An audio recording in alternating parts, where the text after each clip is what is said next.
Forward. Halt. Left. Left. Left. Right. Your left. Left. Left. Right. Down, down.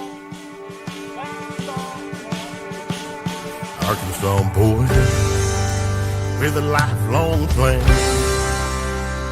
took the oath like his old man, then turned around proud and shook his hand.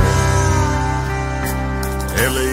kid stood right behind, took a deep breath and signed on the line, while tears streamed from his mama's eyes. They hopped right up on that Greyhound bus, swapping stories. They laughed and cussed, and they talked about the girls that they loved. They made a pact, shined up their boots, got the call before it hit the news. No clue what they were about to do. Good Thursday afternoon, ladies and gentlemen. Welcome to the Finish This Fight Hour. Have y'all missed me? I know I've been traveling a lot the last couple of weeks. I've been in Chicago. We were dealing with Antifa. I was up there with Stuart Rhodes, and y'all, I live in the communist capital of Florida in Broward County, and I really kind of thought, it was kind of rough down here. We're pretty normal down here, even with the lefties. Chicago's off the chain. They shut down 3 of our event centers, two of them in one day, just threatening the owners. Man, it's crazy what's going on in our world. And we got all the protests taking place. We got a lot of stuff. So I've been traveling. Went to Georgia last week. Shot a pilot for a new podcast that's coming out very soon. We'll tell you about that. But I'm excited today. I've got a foundation founder that's going to be on. We're going to be talking about some stuff that's taking place here in the U.S. and around the world right now. It's what a time to be alive. A lot of people complaining, griping, talking about how rough it is. Y'all, I think if God has enough faith in you to have you in this time period, you ought to feel honored, because this is a great time to be alive. We get a chance to make a difference. So without any further ado, let me bring in my guest today. I've got Judy Isaacson. Is it Elias or Elias? Elias. Thank you. Elias. All right. So I wanted to get that straight. Judy, welcome to the show. Now, I got my wires crossed, and I threw a promo out saying you're a doctor, and you told me that's not the case. Yeah, so I have to fess up. I will take full responsibility for that. I do know a Dr. Judy, though. Dr. Judy Mikovits, a great friend of mine. Just been on the phone with her. Maybe that's where I got confused. I don't know. But let's talk about you, Judy Elias. Well, thank you. Thanks so much for having me, Glenn. And I think what brought us together is our veterans. I'm the founder of Heroes to Heroes. Mm-hmm. And what we do is we work with veterans suffering from moral injury. And the challenge, as you know, is heavy duty guilt from what was done or not done. And it can be an action or taken or not taken that results in something horrific, that results in a death of a buddy, a death of anyone, or something that leads to something even more horrific. And many of our veterans come home with us, and they don't know how to find peace. They don't know how to find forgiveness. And they go from therapist to therapist to program to program. And what they're looking for is healing the soul, reconnecting with God. People who suffer from moral injury just often feel like, I don't deserve to live. God doesn't want me alive. What I've done is too horrific to ever be forgiven. And what Heroes to Heroes does is leads them to forgiveness. We have a 12-month program, and it starts with values. What are your values? What brought you here? What does God want you to do? What is your purpose? What is your mission? Are we living those values? Are we living toward our mission? Really identifying who we are, deep, deep within. What matters to me? Often with veterans, they were in the military, and Glenn, this, you become steeped in the values of the military and you forget yourself. And what we do with veterans is help them find out who they are. There are those military values, but then there are those civilian, there's those me values. What do I believe? What do I want to fight for? And I know with someone like you, Glenn, you've found what you want to fight for. Many of our vets haven't found that. They've forgotten that person, who they were. They've forgotten why they enlisted, what they were fighting for. We all know you're not fighting for a government. You're not fighting for policy. You're fighting for the guy. You're fighting for your family. You're fighting for your buddies. And when you're in a war situation, you're not thinking, what is the president going to do tomorrow? What does he say? That's not the deal. Well, and I'm glad to hear a lot of what you just said, Judy, because I hadn't had a chance to really research you all deeply. But it sounds like you're faith-based.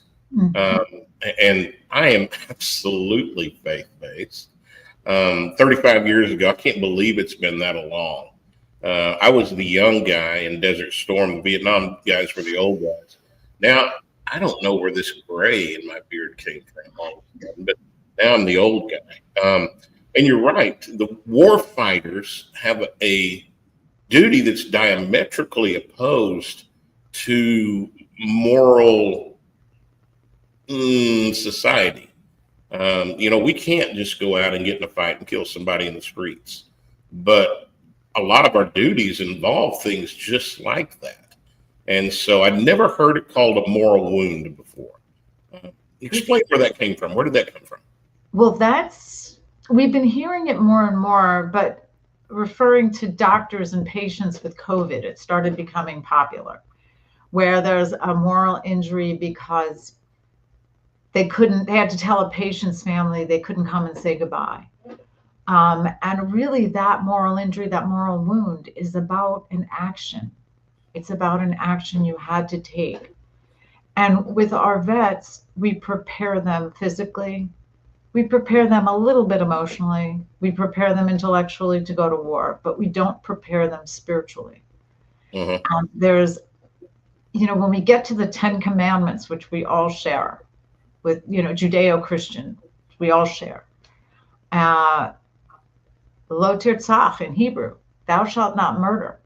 Well, it's often translated as thou shalt not kill. Right. We don't explain the difference to our soldiers.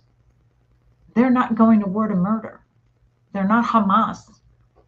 They're not Nazis. They're going to war to protect other people's lives and their own life. And our number one responsibility to God is to stay alive, to worship him. Judy, it's such a slippery slope. There's such a fine line between thou shalt not kill and thou shalt not murder. And here's my thoughts on this. And tell me what you think. And I've really kind of come up with this recently. As a military, as a war fighter, you go through a basic training of some kind, whether that's Marines boot camp or Army basic or Navy. I think they call it boot camp as well. And I'm not sure about Air Force. I think it's a boot camp. Regardless, we go through a training that's designed to deprogram us from civilian life and reprogram us into a military structure. And I think there's a large percentage of people that join the military out of really not knowing what else they're going to do.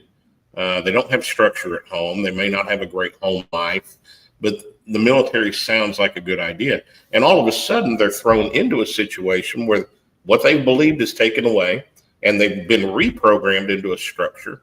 Now they know if they follow orders, more than likely life's going to be pretty good. They're not going to get chewed out. They're not going to get an Article 13. They're going to possibly get promoted. They're going to make more money. There's a structure there. And they've been taught and trained in an MOS or into a job. So whether that's infantry, whether in my case it was artillery, whether it's communications, it's intelligence, whatever it is. And that's great. while you're in the military. But all of a sudden there comes a point in time, maybe 4 years, 6 years, 10, 20 years down the road, where an ETS takes place. And now the military is no longer a part of your life. And I think a lot of those people that went in with nothing else prior to military, they don't have anything to fall back on. And now, oh my gosh, what do we do? I think that's a big part of what's wrong with the problems our veterans are dealing with, the homelessness, the addiction, the suicides, and things like that, the moral injuries, the moral wounds, and how to deal with those. And we're really dropping the ball. I had a chance to be interviewed on OAN a while back, and the reporter asked me, why do I do what I do? And I told them, here's the thing. When people sign that dotted line, man, woman, whoever it is, they don't just sign over their life. They give the very best of who they are to this country. Yeah. They give their youth, their athleticism, their intellect, their creativity, their courage. They give the best of who they are. And when they come out, we end up giving them the bare minimum. Yeah. And we Fair see statement. We see it all the time. And, there's a fight to the bottom. And we take heroes and we turn them into victims. Yeah. And we're seeing that more and more in our organization. And one of the things people have said to us is, I wish I would have found you 15 years ago, 20 years ago. My life would have been different. So one of the things we're doing with the program is moving it to campuses, to veterans on campus, to help them succeed, come up with a life plan so they don't fall into this trap. So they don't start getting sucked into the victimization that is so popular in this country. And we're seeing it more and more, and we need to reach veterans earlier. That is a profound statement. Victimization that's so popular in this country. You are right on the money. It is used consistently, daily, for likes, for raising money, for popularity. It's cool to be a victim, and that just pisses me off. There's no, when did that change? It's not. And so we started seeing it with the veterans we were serving. We've been seeing it for about 2 years now, and it just gets harder and harder, because if you're a victim, you get free stuff, you get more free stuff, you get pity, and you get more free stuff.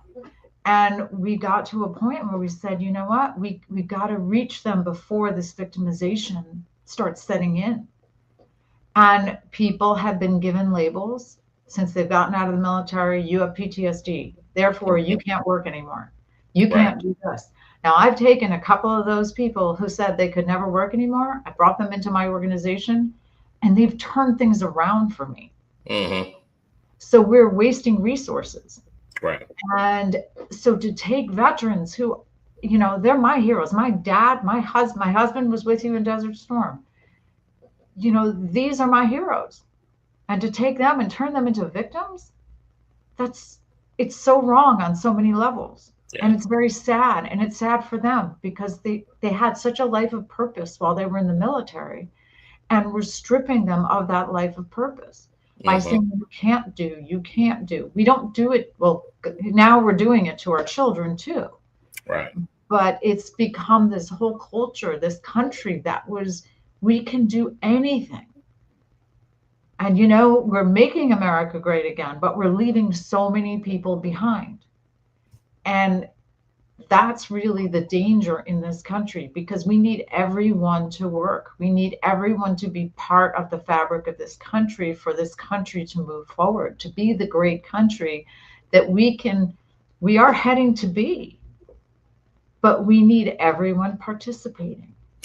Do you have a solution in mind to bypass the victimhood popularity that's going on right now with soldiers, sailors, Marines that are coming out of service?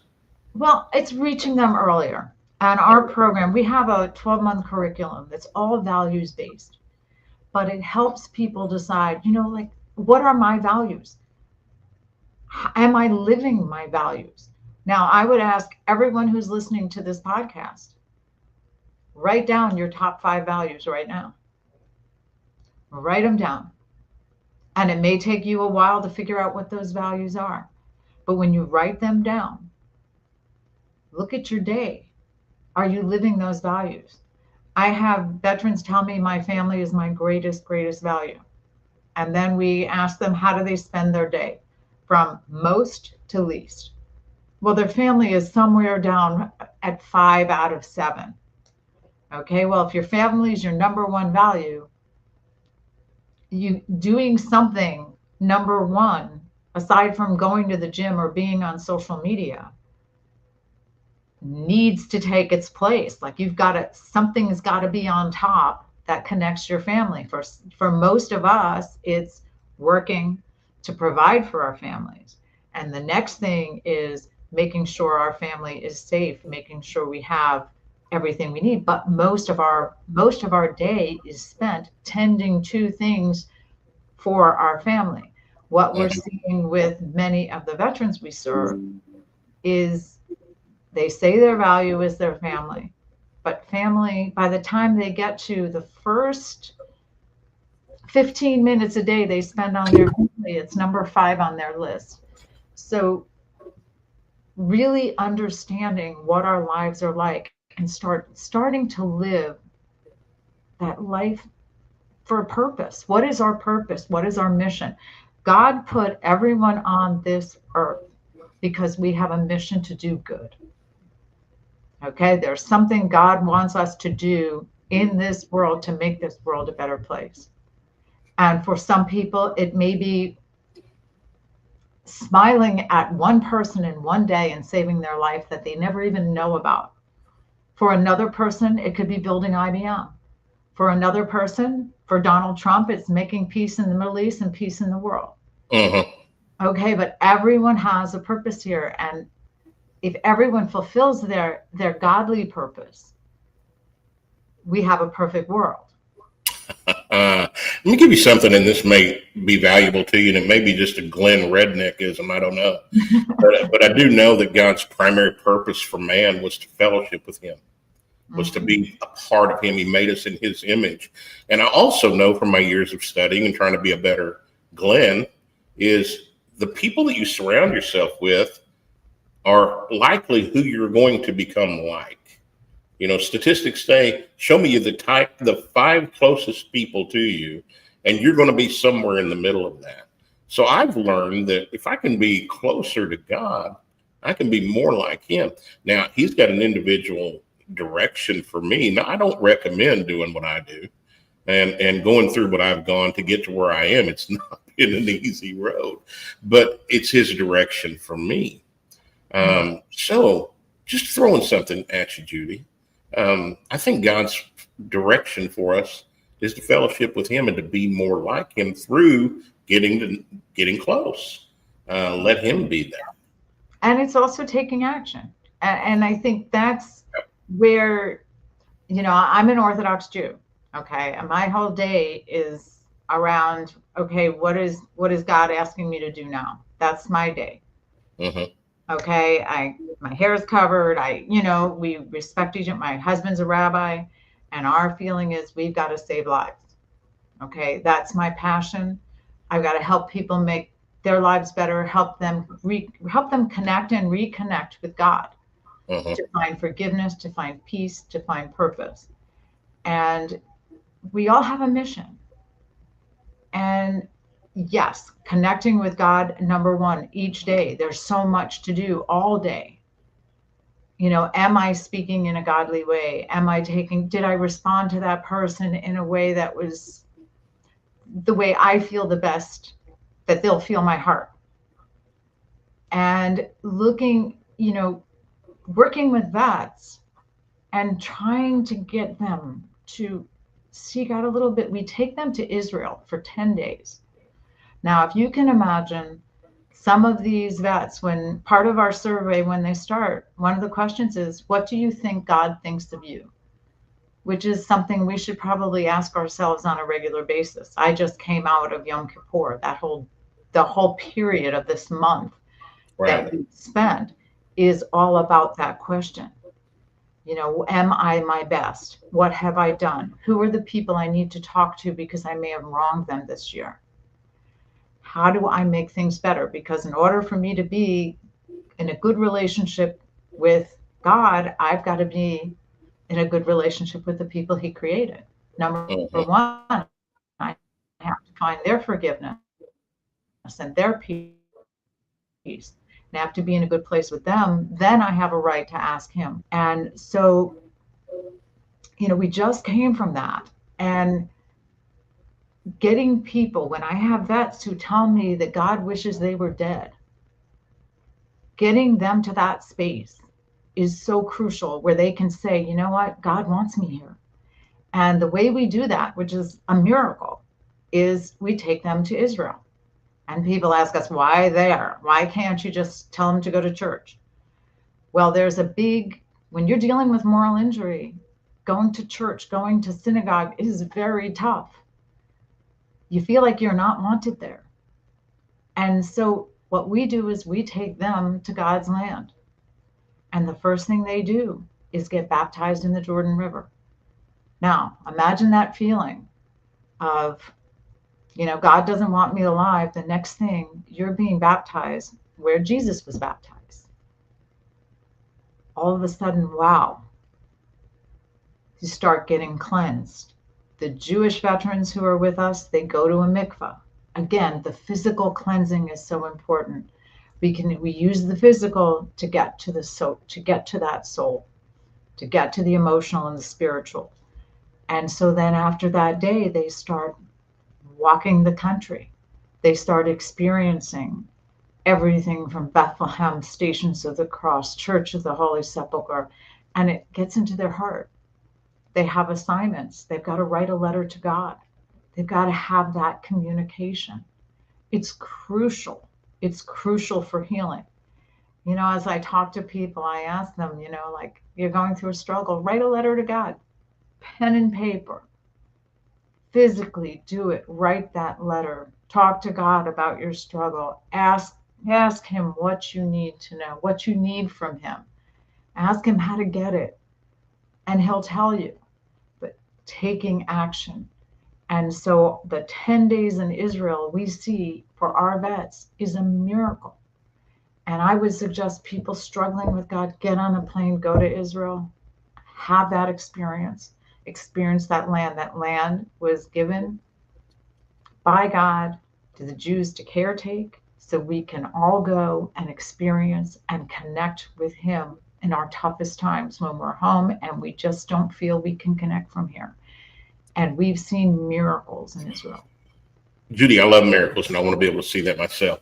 And in fact, I want to take a quick break because I'm going to change up a little bit. I want to show everybody, anybody that follows me knows why I do what I do.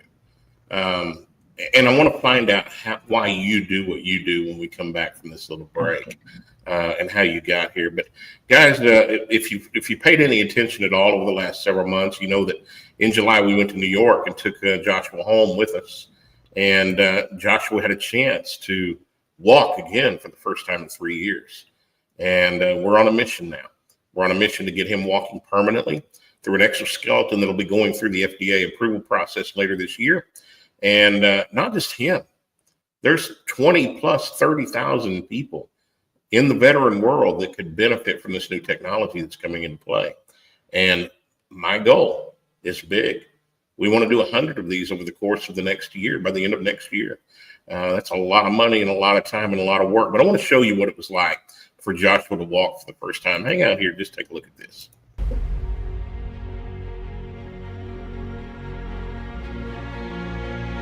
So I had a 60 millimeter mortar that landed 3 feet in front of me. And so it didn't cook off. And so it technically, they would consider it to be a dud, but it wasn't a dud.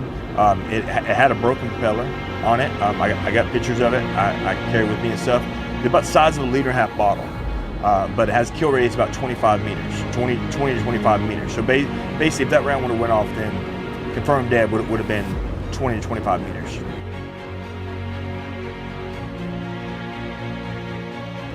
Been 31 months since I've been able to stand on even with a brace, or being able to take one single step. So it's been 31 months to the day yesterday. And then God leaned in and he said, you know what? You're going to do a foundation. You're going to be the one to help these boys, and some girls, I'm sure, get to walking again, back on their feet. It became so real when we physically came here and I physically got to see face to face to that unit. And knowing that, I mean, like I said, it's pretty much like an avatar. I mean, I felt like I, plugged in and we became one, like I was breathing with it, like, I mean, it just incredible. I mean,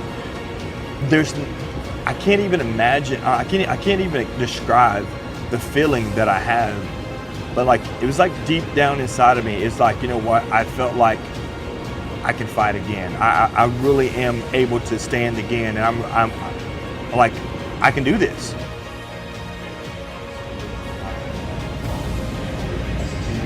Like, I guess the sense of pride,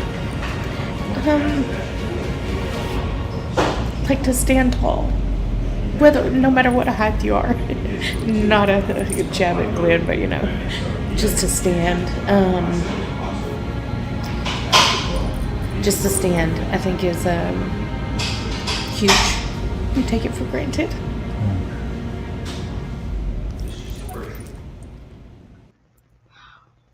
Even trying to do something good, somebody makes fun of my height, but it is what it is. I'm going to tell you, it was when I saw Joshua stand up straight that first time, I don't think I'll ever be the same. That one almost broke me. So if it's available for you and you can do it, go to givesendgo.com/finish this fight. We're raising $140,000 to be able to buy that unit for him when it becomes available through the FDA. And he's just the first one. There's going to be a ton of those following behind. So givesendgo.com/finish this fight. Now, Judy, let's come back to you. Let's see if I can fix my screen here. Hang on. Okay. Yeah. So you weren't supposed to make me cry in the middle of this. Well, we did what we had to do. That is such a blessing. It will be a blessing for so many people. Please, viewers, please give. Well, unfortunately, you're picking up the slack that the government really owes our veterans, and we're also going to be picking up that slack. The less technological version of this technology has been available for over a decade, and out of that decade, there's been less than 100 veterans receive the ability to walk again. 10,000 could use the old technology, almost 30,000 could use the new. And so my goal is to embarrass our government and do 100 through our foundation next year. That's $15 million. I don't know where I'm going to find that, but God knows, because He's God knows. God knows. That is life-changing. Wow. And so many levels. It just looking at his face, looking at her face, and my heart. I want to see every veteran who needs it have that. Very, very important. Thank you for taking that. We will talk about that. Well, you and I may have a chance to chat about that at another time too. Yeah. So, Judy, I thought a year and a half ago I was just writing a song. I did a show with General Flynn about 3 years ago to raise money for an organization that was helping a veteran to walk again through an old exoskeleton. And when I went to shoot the music video for that song last year, after I wrote the song, I found out the organization wasn't helping veterans anymore. And I'm like, well, crap, man, what do I do now? And that's when God said, boy, this was the plan the whole time. And you're going to do it. And I said, what? He said, quit mouthing off. You heard what I said. And so we did. And we filmed a movie, and we've got the podcast now. I've got a book coming out, and we started the foundation. So that's how I got here. And honestly, I don't know what I'm doing half the time. And more than half the time, I don't even know that I don't know what I'm doing. But God's got my back, and He's helping us get this done. So, Judy, talk to me about you. How did you get involved? How did you found Heroes to Heroes? Okay. Well, I was in the broadcast business. I was in ad sales management in New York for many years. And just to go back, and I had an experience that put so many things in my life together. And I'll do this as quickly as possible. But when I grew up in a home, my father was a World War II vet, second day Normandy, Battle of the Bulge, liberated a concentration camp. My grandfathers were also, they were World War I vets, all U.S. Army. My uncle, Korea, U.S. Army. But I struggled at home. And my father was one of the sweetest men I've ever met in my life. He is my heart, big part of my heart to this day. And in many ways, he never came home. He struggled. He saw a lot of things, but at the time, you didn't talk about it. You know, they were giving lobotomies for PTSD. And so he just quietly went about his business, and just a kind man, but never talked about what he saw, never talked about what he experienced. And every week after he retired, he would go and work with wounded vets. But in the meantime, as a child, I didn't know what was going on in my house. It was very chaotic. There were constantly, my mother was frustrated, and there were constant fights, and I ran away. And I just said, I can't deal with this anymore. I went to stay with a friend, but I called my father every week. And in one of our calls, he asked me, would I please go on a trip to Israel, a teen tour to Israel? He said, and I said, look, I don't want to go. I don't want to have anything to do with God, anything to do with faith.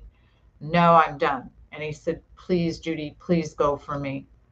The next thing I knew, I was in Jerusalem, and I was standing at the Western Wall, and I had been afraid to go. I just felt, and now I understand it, I felt like God hated me, because I felt like I cursed him, and I walked away from everything good.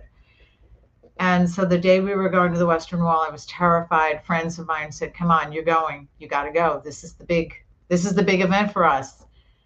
And I put my hand on that wall, and it was like everything came together. I just said, wow, I'm not alone. I'm part of something bigger. And I just said, God wants me to do something. What's going on here? I have to do something. And I felt this strong pull. And I just said that there's something bigger I need to do.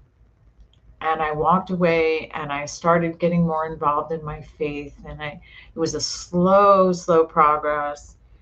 But I ended up, getting married, raising my kids in their faith. They're very, very faithful to this day, and their children are learning that too. And in January 2021, my father died as a result of a car accident, and he was on his way to a Jewish war veterans meeting. And I found out that he was going to plan what they were going to do. They did events, they supported, they helped wounded vets who couldn't do things for themselves, veterans who were older, who were sickly. They would take them to doctor's appointments, grocery store. They would do all kinds of things for them, he and some of his buddies. And he had done this every week for the last 20 years of his life, and he never talked about it. Your dad was the church. That's exactly what's supposed to be done. And he was amazing. And I found this out after he passed. And I just said, I have to do something for him. And in 2009, I was invited to Walter Reed to visit our soldiers. And what I saw just changed my life. And I, as a mom, as a woman, a Jewish woman who we were taught, take care, you give, you take care of people. I said, how can I, as an American, how can I not take care of these veterans? They signed that bottom line to protect me and my family. And I have to do something for them. And I thought back, I started, what can I do? And at first I volunteered at organizations, and I said, there's something missing.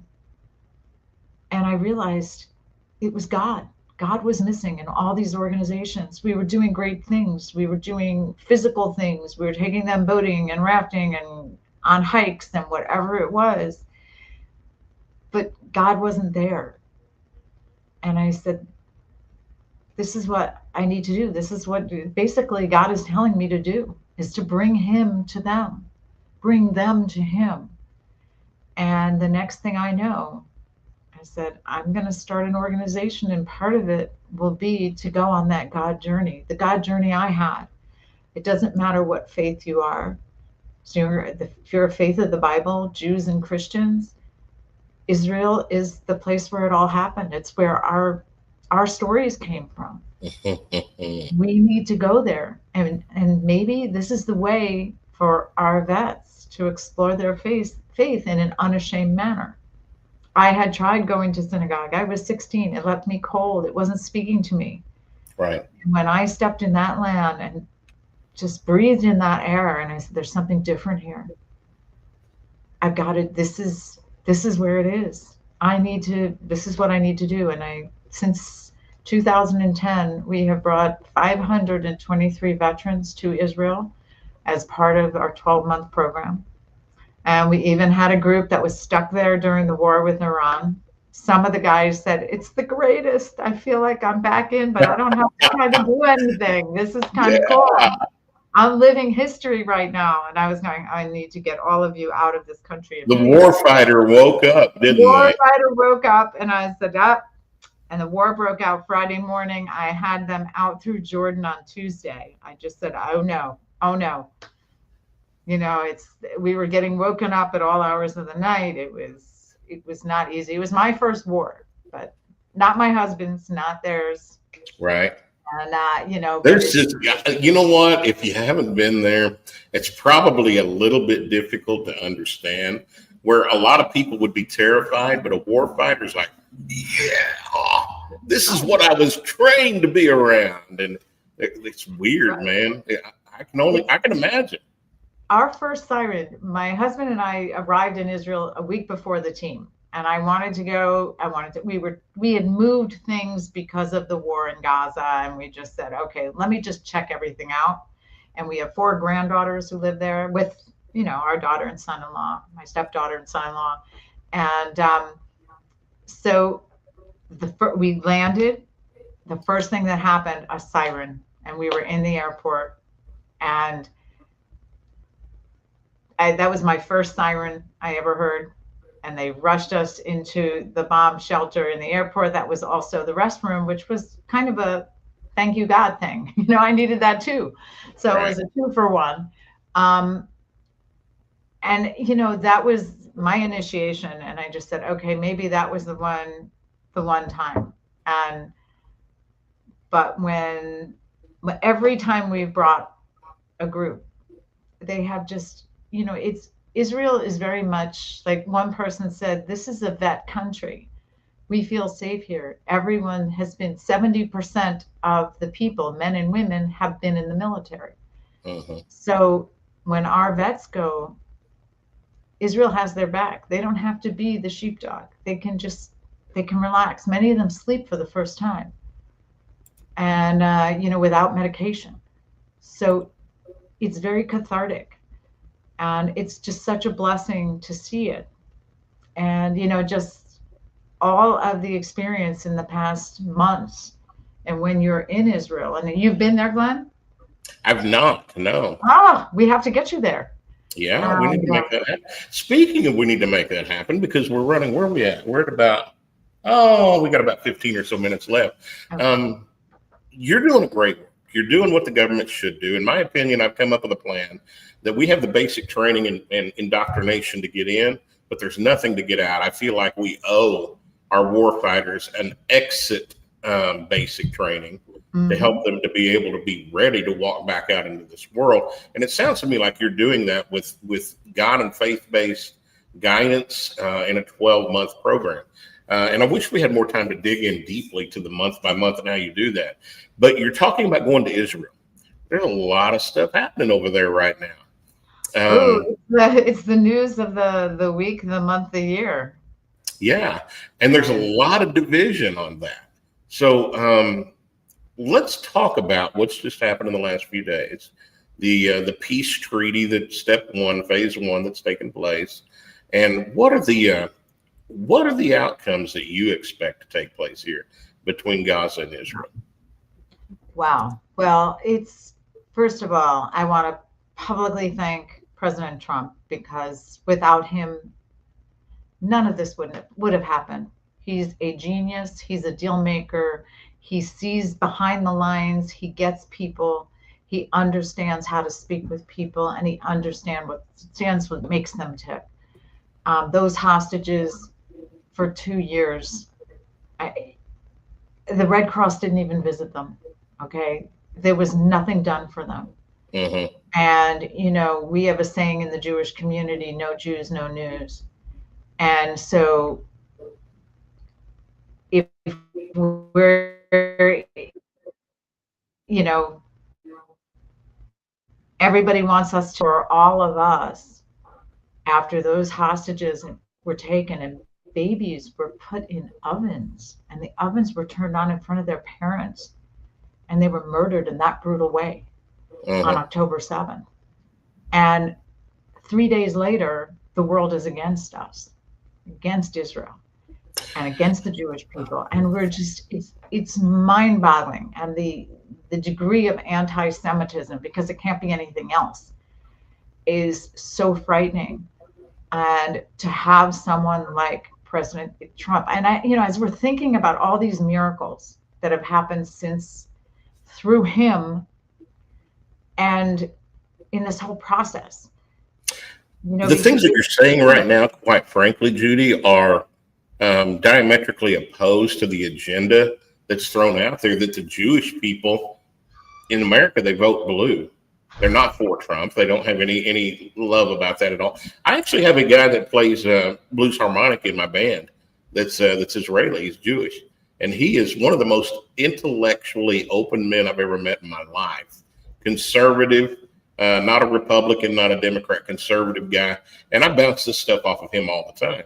But what you're saying doesn't meet the agenda. And you're talking about, within 3 days, 2 or 3 days, everybody was against Israel, and the anti-Semitism. That's so mixed up that it's even difficult to find the truth there. Yeah, it's for us, it was really horrifying. Now, 70%, the recent poll, 70% of Jews are now pro-Trump. Okay, so that he has flipped that switch. And all of a sudden people said, wait a minute, he moved the embassy to Jerusalem. He created this. And there was a reason why he had to lose to Biden. It's almost like all this had to happen to get to where we are now, to get people to kind of wake up and say, look, we have a systemic problem. We have a problem within our own community where we can't look at the gifts someone is giving us. And now we have he has a 70%, positive rating in the Jewish community. That's a miracle. And those are Jews that are, many, many Jews are not involved in Judaism. They don't understand our Bible. Mm-hmm. Because if you look, when I listen to President Trump, he's often, I'm going like, well, that's what it says in the Bible. That's why he's doing it. And but people who don't understand the Bible, we have Jews, we have Christians, everyone who Judeo-Christians, you got all kinds of people. And they don't really know who they are. They don't know what they're preaching, or even what they're supposed to believe. And so for this to happen, where you have such 70%, when only about 20 to 20% of us, really observe our faith. We're usually the ones that are conservative. Right. Because he talks about what the Torah says. So, sometimes it takes a catastrophe. And, there are so many. Trump had to come in at this time. And I believe if he was president, I believe it, that this would not have happened. Mm-hmm. But if he had been president for 8 years and then it happened, we would have never had those hostages home. We wouldn't have had anyone home. You're talking about something that a lot of people have a hard time swallowing and understanding, is the bad things have to happen sometimes in order to get us to where we're supposed to be. And it happens not just in a nation, but it happens personally. In 2017. Oh, sorry about the dog barking. Oh, my dog's got something to say too. Yeah, he's saying, when I start praying, he prays with me. So in 2017, I lost my freedom. And God used that to put me back into the music world at 52 years old after being out for 19 years in order to put me to where I am today. And you couldn't give me $10 million and say, I'm going to take that bad year away from you, because he used that in my life to put me on the path to greatness. And here's what I think a lot of people don't get, because faith is not found in the comfortable. I've said this many times. Faith is found in the fire. Faith is not found in the easy. And as a society, we are programmed to look for comfort and security and easy stuff. So faith is missing in our lives on a personal basis an awful lot. I mean, let's go to Shadrach, Meshach, and Abednego in the Old Testament in the Torah and talk about the king had been convinced to make an idol in his image and create a law that if anyone didn't bow down before that idol, they would be killed. And Shadrach, Meshach, and Abednego wouldn't do it. And he said, well, yeah, all you got to do is bow down. They said, no, we won't. Our God will rescue us from the death. But even if he doesn't, we won't bow. Right. That's a lesson to be learned because this world is temporary for each one of us.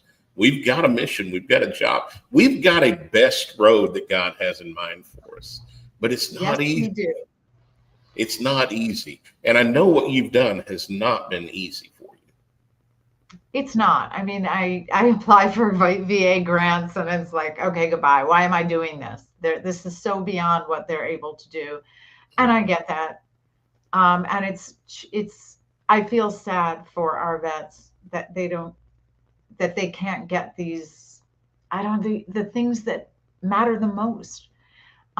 Material things come and go, like money comes and goes, but your soul, your heart, who you are, that's the most important thing. We talk about, it's not really a problem if you can throw money at it. And when we look at what our government does, they throw money at things and the problems don't go away. The problems get exacerbated. And what we have to do is throw heart at people. And we've got to throw our souls, ourselves, what we know, our knowledge, and help people learn, help people help themselves. They say, what? Either teach him to fish or he's never going to feed himself. Right. And what we're doing is we're throwing money at problems. We're not throwing heart. We're not throwing sensitivity. We're not throwing our real education. It's all what looks good, what sounds good. What can we do now? What's the hot? Let's do yoga. I remember when they gave $10 million to yoga. Yeah. The vets I work with, the last thing they need to do is sit around and meditate on what their issues are. Mm-hmm. That's not going to help these issues go away. They've got to take action. They've got to heal their soul and they've got to take action. And so much of faith is action. You're taking a tremendous action right now. You're gonna help people because of the action you're taking. If you said, oh, well, God wants me to do this and there's that thing, oh, that's really cool. So I'm gonna send $20 and hopefully the FDA will do this and hopefully they'll do it. We'd be sitting here, for another 30 years waiting for the first 5 people. So Judy, that's how you know God's given you a mission, sis, is if it's so much bigger than you can't even imagine being able to get it done. But you have peace about it. That's when you know, because this is bigger than me. And I guarantee what you're doing is bigger than you. 500, and you said 85. 525 Americans, another about 160 IDF veterans. So you're looking at 700 veterans that you've taken to the Holy Land and helped them to heal and go through a 12-month program. Good Lord Almighty, that's 700 more than the government's done. Well, we do. I wish it was 700,000, and I look at what's going on in Israel now, and they have a very different take on PTSD because the whole country has it. So they can't, as far as they're concerned, they don't have time for it. Mm-hmm. They've got to they've got to take action. And what we've seen when we look at the hostages, I don't know if you had a chance to see the videos of them coming home. I have, yes. Remember, like the father who screamed, there's a prayer we say, thank you, God, for taking me to this time. Mm-hmm. And These are secular people who, before this war, were not interested in their faith. All of them just screamed out different prayers.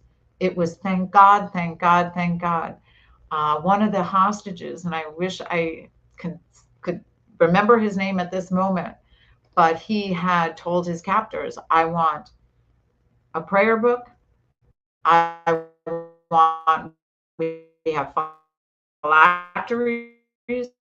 He wanted a prayer shawl, and they got it. And he said three things kept him through that captivity. And I think he was the only person that was given anything. But that's what got him through, his connection to God. And they were put in, what those hostages went through was probably equivalent to many of our people who went through the Holocaust. And when they came out, many of them found resilience. And they built some of the biggest companies we have in this country and in the world. And so how do we harness that? And how do we take our veterans who went through enough, but how do we take that and harness that and turn that into some power for good, the way many Holocaust survivors turned their lives into good? And I know my in-laws were Holocaust survivors, and they built a family. Their kids are successful, and they made their way here. They came here with nothing. They were sponsored, and they came here, and they built their lives. And how do we do the same for these veterans? We're going to see some of these hostages who have already been let out. Now, they were put in cages, and they were chained. They were starved. They were underground. They didn't even know if it was day or night. Right. And after that, one of the women came out. She's already back in the IDF. She wants to fight. So how do we get our veterans taking a look at what's going on over there and what people survived? How do we harness all of that stuff and help them to win? And we're not looking at that enough. We're looking at, okay, how do we get them the basics? Yes, you can give them this and give them that. But how do you harness all that positive, all these great people who who did so much for our country and who would do more if they were given, we call it hizuk, this strength and power, and I'm behind you. And stop looking at them as victims and look at them with tremendous potential. We have people with that exoskeleton. That young man can do whatever he wants. Yeah. Okay, once he has that and he's comfortable, but he struck me as someone who is going to do whatever he's going to do great things.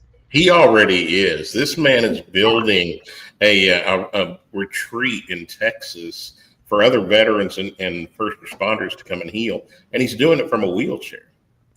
You can do it, and he can do it. And we have to have, like when I was told by the vets who I said, I want you to work for me. And they said, we were told we can't. One person said to me, I was told I can't do anything technological. I said, here's the thing. My challenge right now is I'm having trouble with Salesforce. Okay.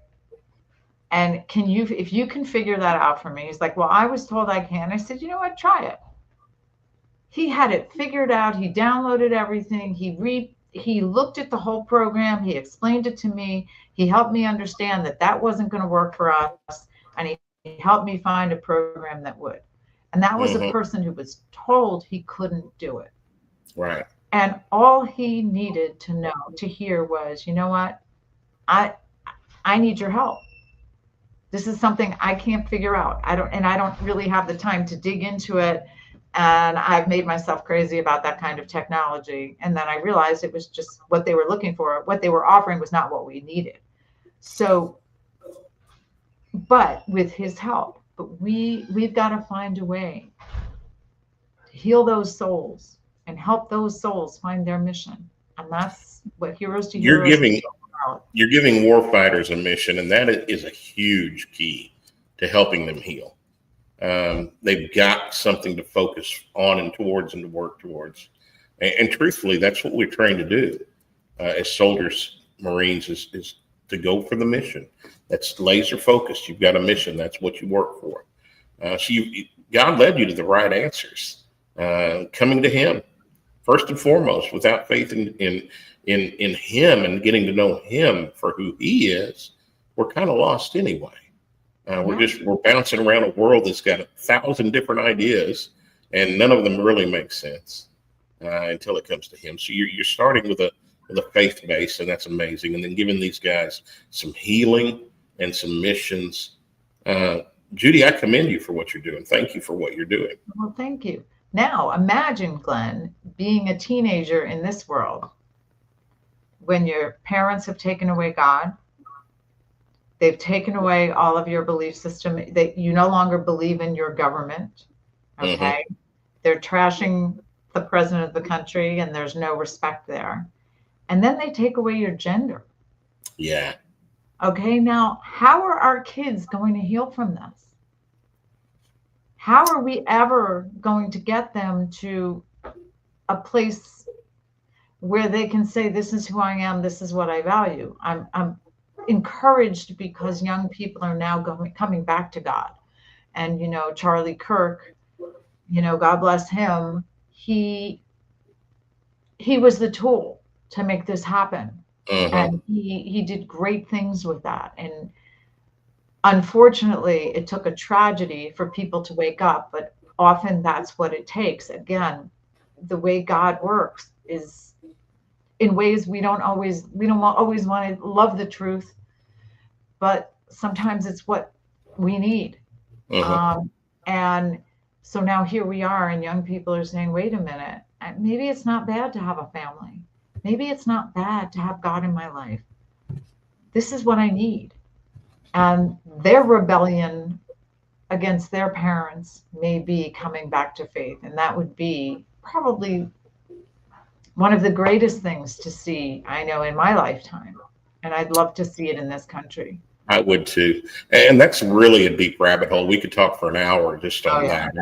I believe we're in the spiritual battle of a millennium right now. If God would open the eyes of our spirit world to our vision, I think half the world would fall over from a heart attack and fear. We're truthfully in a spiritual battle right now, but we also believe that we've just seen the beginnings of revival here recently. People being spiritually awakened in a massive way, and it's not come through the church, the local New Testament four walls church. It's not come through the synagogues. It's come through folks like you. It's come through warrior folks that I know that have sold out to God and are on a mission, and people see it, and it's different. It's different. You can tell when somebody is guided by faith instead of guided by ego. Yeah. There's a difference. You can see it. And for that, Judy, I appreciate you coming on the show. Let's end real quickly with, what are your thoughts about the peace treaty that's just taken place between Israel and Hamas? And talk to me the negotiation between the U.S. and Hamas. What are the implications of that? And are we on a slippery slope right there? Well, number one, I'm so grateful the hostages are home, that I'm trying to, for the first time in 2 years, experience full joy. Waiting for the rest of the bodies to come. I think Hamas is not going to disarm. There are certain things going on right now. I mean, they're murdering people all over Gaza. I just recently saw some of that. Yeah, there are over 600 clans, and some of them really want peace, and they don't want Hamas. And Hamas is murdering them left and right. Why we're not out there? We're the people who were protesting against the way the Palestinians were being treated, and these assassinations of other clans all over. More people are dying have died in the past few days who were just innocently answering their doors than in the past couple of years. And died by the hands of Hamas, not Israel. Let's make that clear. But as we say, no Jews, no news. Nobody cares unless it's Jews killing somebody, unless Jews are in the mix. And, you know, the Palestinian children who were used as, you know, human shields. And the kindergartens with the weapons underneath, with rockets were built inside kindergartens and hospitals. And now we're looking at who Hamas really is. All right, they had to give up the hostages. Now they have to protect their turf. And I'm not sure how long President Trump is going to allow this to go on unless he thinks it's a self-cleaning oven and they can all kill each other and we can solve the problem. You know, maybe that's in the back of his head. But the clan, there are over 600 clans. And when Israel's out of the picture, which is why they need Israel in the picture to hate, they will kill each other. And this is what's going on now. So I guess I'm grateful the hostages are home. Do I think the problem is going to go away? No. They are not interested in an economic problem. They're not interested in economic freedom. The Palestinian Arabs have been poisoned from birth to hate. And when you look at hate, we have, for example, Rashida Tlaib. She was raised in this environment of hate. Now she's brought that hate to Congress. And her whole life is defined by that hate. Now she's in a position where she could say, she's got every privilege accorded that can be accorded to you in this country. Yeah. She's going to have health insurance forever. She's going to have a big pension forever. She's going to get uber wealthy. She's been in Congress. And she still hates this country. You can see it all over her. And so when you have that poison in almost 2 million people, and 70% of that population thought October 7th was the right thing to do. Murdering children, elderly people, Holocaust survivors, women, people in their homes. I mean, this was okay with 70% of the population of Gaza. How do you turn that over? We need a Marshall Plan like we had in Germany. Go in there, educate them, take over the school system, teach them properly. The other Arab countries don't want them. Right. They were all Jordanians before 1948. And in 1948, they were offered a state. They were offered a state again at Oslo. They turned it down twice. They're not looking for a state. It's about annihilating the Jews. Yeah. And so Gaza's not going to change. Hamas is still armed. They're not going to give up their weapons. They are murdering other Gazans, which where are all these Gaza people that were out there fighting? They wanted a ceasefire. All of a sudden they get a ceasefire and they don't want a ceasefire. And now Gazans are being murdered by Gazans are being murdered by Hamas, and that's okay as long as it's Hamas and not Jewish people. Right. It's not Israel. So we have a major problem, and it's going to be interesting to see how President Trump moves forward. I hope he can look at this and see it for what it is, and not get too wrapped up in, he's our hero. Forget he got those hostages out. He is the hero in this story. And, working with God, he is God's messenger here. And I hope he can say, okay, I got that done, but now they have to go finish the job. Trump has to be aware that he's in such a tough spot. And just has to be willing to do the right thing no matter what. Putting the peace deal together was great, and that's amazing. But we all know that you can't negotiate with a terrorist organization. Yeah. They're not going to keep their word. So he's got to know that, and he knows it's going to fall apart. He also can't just go in and kill them all, because now he's a warfighter president, and everybody's going to hate him for that. He's in a tough spot, but I think he's done the best with what he's been given. And for that, I commend you, President Trump. Thank you very much. He's amazing, and he's one of my top heroes. And a moral, he's now is going to take a lot of moral courage, and most people don't have moral courage, and he has it. He's in bed with some kind of nasty people right now. Qatar's a tough customer. They're like Hamas with a smile. And but he got it done, and he got those hostages home. So now we're going to see over the next couple weeks, because his patience is going to wear thin.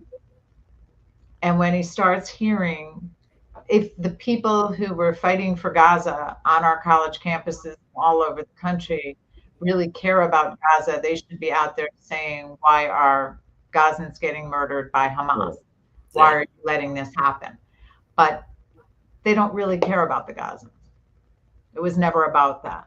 So it's a shame, and it's sad for the Gazans. And, as a human being, I feel sorry for the Palestinian Arab children that live in Gaza and live in Judea and Samaria. They're taught hate from the minute they're born. When God took us out of Egypt, he had to walk us in the desert for 40 years to get the slavery out of our heads. Yeah. To break the generational curses. And we had to stop with the slave mentality. And so now we've got to work with them to stop with the hate mentality. Yeah. And that's a bigger problem than all of this other stuff. But a good Marshall Plan. The Marshall Plan changed Germany. Who has really been on this? Look at who Germany is on the side of right more than they're not. And this is 2 generations later. But they learned, they were taught properly. We took the lead on that. And this is something we need to do, but we need to be honest about it.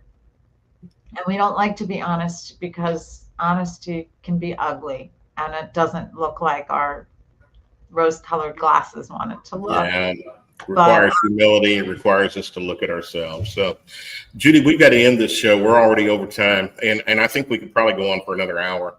I appreciate you coming on. Stay around. Let's talk backstage for just a moment. Ladies and gentlemen, Finish This Fight Thursday edition is ending, but go to her website, heroes2heroes.org. Check out what they're doing for our heroes. One-on-one, 12-month program. Is there a way for them to contact you if somebody needs some help? Yes. There's also a way to apply online. It's right on our website, and they can reach me, Judy, at heroes2heroes.org. Wonderful. Well, Judy, thanks for coming on. Y'all, we're going to kick it off again next week. I apologize for all my travel. It's going to take me a few days probably to get some scheduling done, but we're going to kick off. I got some exciting things that are happening. I can't tell you yet because then I'd have to kill you. No, not really. But good things are taking place. So hang on to this. Finish This Fight is coming your way. Look for you next Tuesday at 3:30. And Judy, let's chat backstage. Here's what I got left. Uncle Glenn loves y'all, and I'll see you on the other side. Forward, halt, left, left, left, right, your left, left, left, right. Stand on, Arkansas boy with a lifelong plan took the oath like his old man, then turned around proud and shook his hand. L.A. kid stood right behind, took a deep breath and signed on the line, while tears streamed from his mama's eyes.